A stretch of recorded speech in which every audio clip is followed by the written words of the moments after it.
So, good morning everyone. Good morning. So, I am the first reporter in Group 4, which my topic is Principles of High Quality Assessment. So, nagbalik-balik naman ito sa day assessment. Sa day itong assessment 21. Baka day 5. Sa day itong assessment. Yes, Miss Mordito. Assessment or activity is ka ng mga pag-ahimo ka ng isa sa mga students para ma-measure if na-appreciate learning nga. Yes, very good. So, ang assessment mo na ang kanang dimension niya sa learning, kung sa ka ng kulang sa mga students. So, mo na yung makatabang sa mga teachers. So, mo na the high quality assessment mo na mag-provide of result that demonstrate and improve cognitive student learning. So, naitulo ka, characteristic ang high quality assessment mo na itong slide karon. So, first is clarity of learning targets. Try to read everyone. The assessment clearly defines what students are expected to learn. So, nasabta naman ang clarity of learning targets. Dapat clear ang imong mga learning targets na unsa dapat ang mo na mag-define unsa dapat ang expected na ma-learn sa student sa iyang ma-attain. So, according to students and complete na ay 5 categories ang learning targets. So, mo na ang i-discuss karon. So, first is knowledge. What students should know. So, unsa nang mahibaw-an dapat sa student, no? For example, ang imong learning target is student will identify 5 organs of the digestive system. So, ang keyword pa lamang dyan na identify is about knowledge, cognitive sa students. So, number 2 is reasoning. So, diri is giun sa pag gamit sa students ang iyang knowledge, no? So, to solve problems or i-apply sa mga kuan, gamiton dyan niya yung critical thinking skills. Now, for example, there is student will compare and contrast. So, compare and contrast muna na diyan about sa reasoning. So, nasabtan ka? So, 3 is skills. Can you read, Miss, ano are you? What student should be able to do physically or mentally? Student will be able to perform athletic dance. So, sa skills, unsay mabuhat sa students physically or mentally. Now, for example, there is kanang keyword na perform. So, students will able to perform the leading dance. So, it's all about sa iyang skills. So, 4 is products. Can you read, Miss Ubang? Products. What students should be able to create? Students will start with a model. So, products is kanang na creation or na kanang buhaton, so na output sa students, no? So, for example, diha na mo sulod sa mga rubrics ni teacher na iyang ikuan ang quality sa kanang product sa gihinom ni students. So, for example, the students will construct a physical modeling of a cell.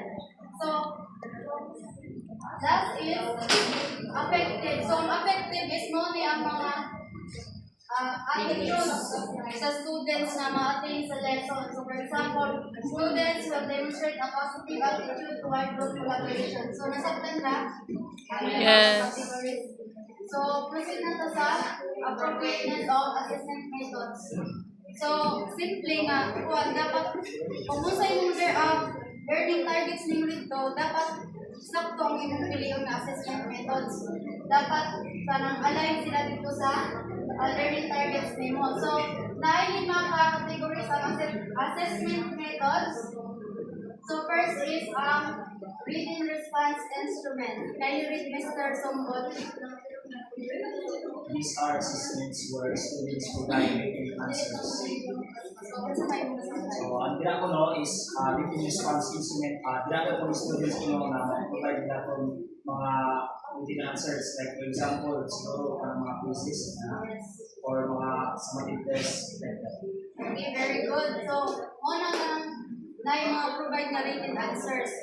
So, ang written response instrument na ay buha ka klase. Ang objective test o subjective test.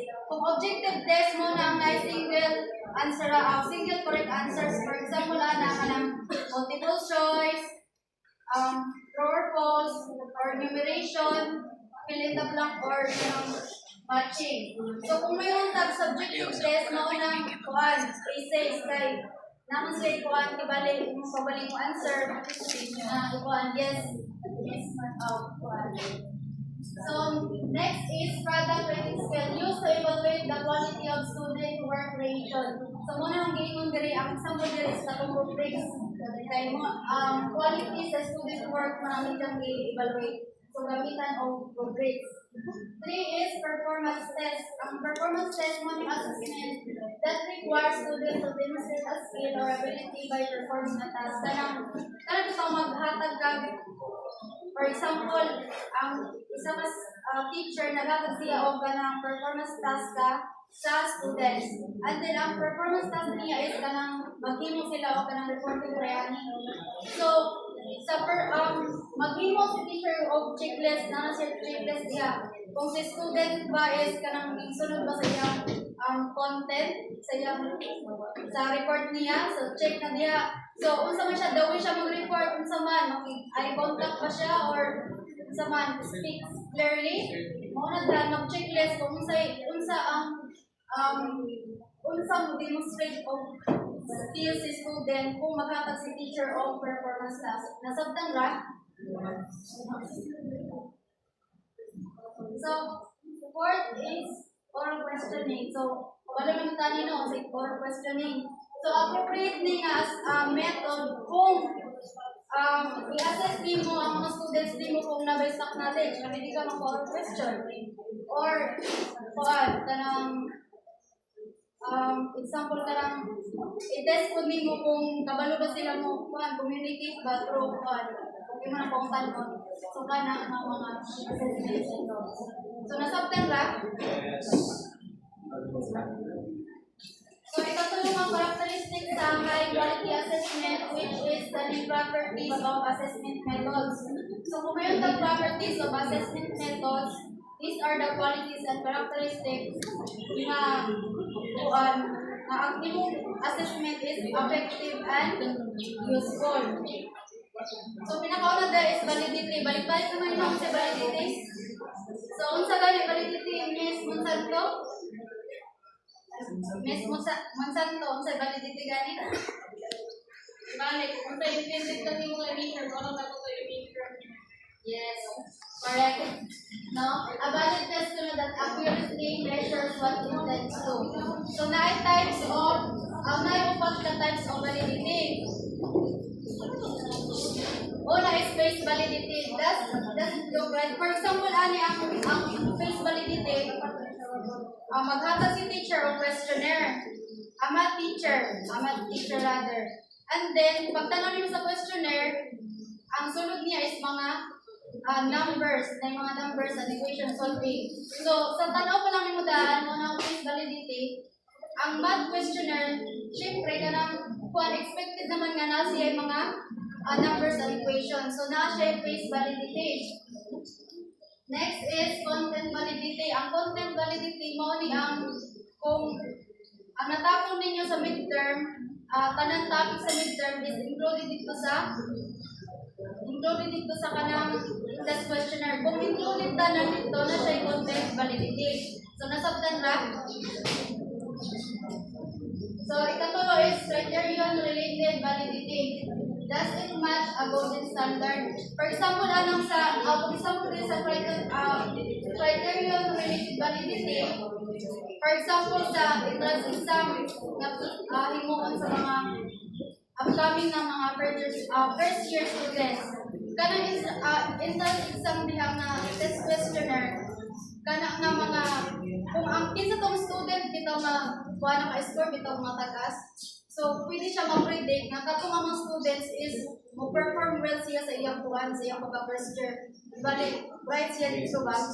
So kadtong nga exam or assessment nga ginahimo sa entrance exam is naay kuan pwede siya mo-match. Ang golden standard niya is kana ng first year nga kuan na year nila. Pwede siya mo match dito nga ang ilang kuan, ang ilang high score, pwede mo kuan dito nga pwede po sila bright ka doon. So nasabtan ra ang construct validity ganito dapat mag-measure ganito ang mga students kanang mag-differ ka for example sa imong mga assessment dapat mapunta jud ang kuan sa student ka critical dapat mag-differ dili kay kuan ra puro ka memorization kana. So nasabtan sa ang pagka-validity. So, proceed na sa reliability. So, can you read, Miss? Miss, ano are you? Kaya po test provide consistent result of the given trials. So, thank you.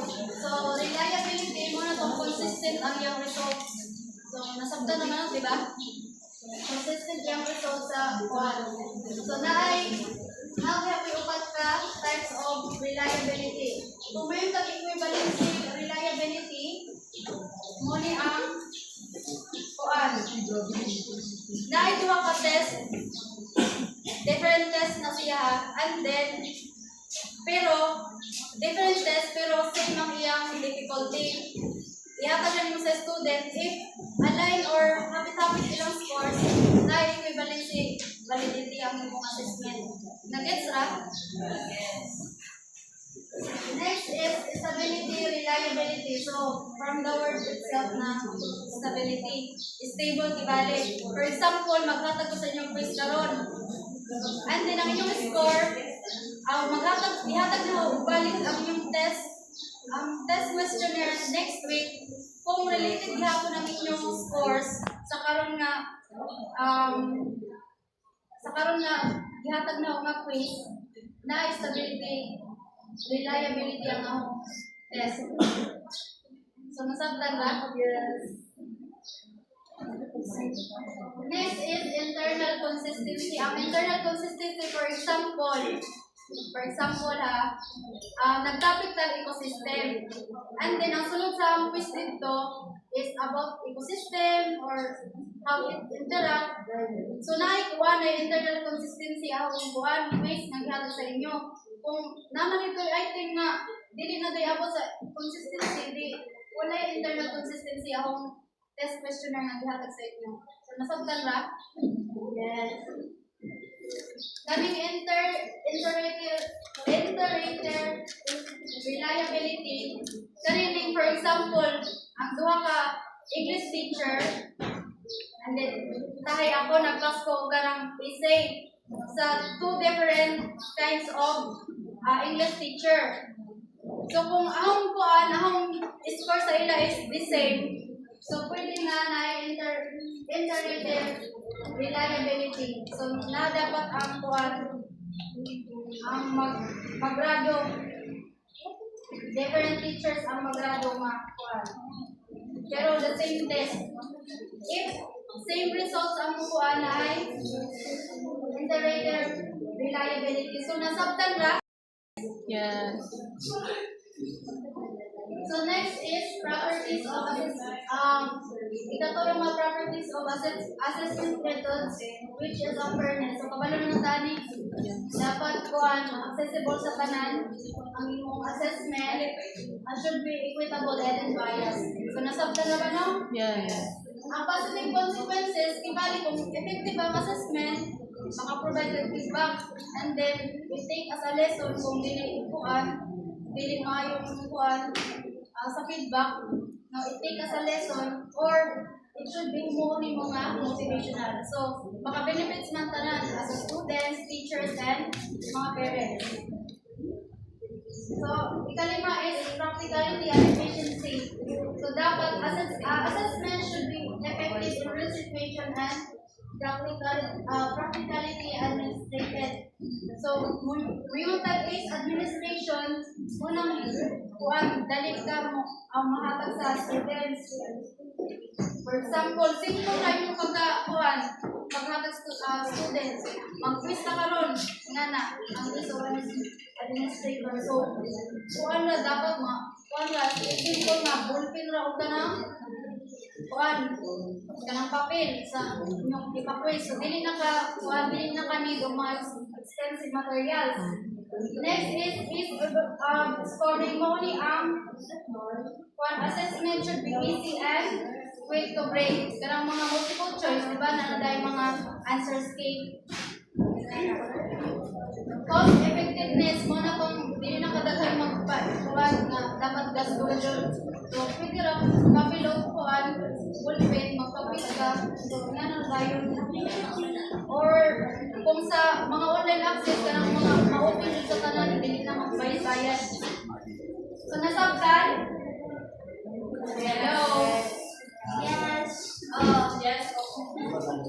So last is ethics. Assessment requires educators to prioritize students' well-being, confidently, and fairness, bias, and free from harm. So, parihara rin sa kanang fairness. So, dapat na naman tayo professional standards as a teacher, no, na binasunod. So, karang about the confidentiality mo, bitaw nga kanang kung magkuhan tag mga scores na doon, kita rin dapat makibawra or akong parents. So, kung sabdan na ba ang properties of assessment methods? Yeah. So, next is, lastly, pagibasa tanan. Assessment does not objectively measure what is already there, but rather creates and shapes what is measured. Gordon's two parts. So, kakuan mo? Yes. So, ang kuan to diha, ang assessment ko no, dili ra kay grade ra ang kuan makasihan or kanang test or ang grade. Kanang resulta diha mo na yung mode sa students. Mo na kanang actually na mo change sa students nga to be better. So, that's all.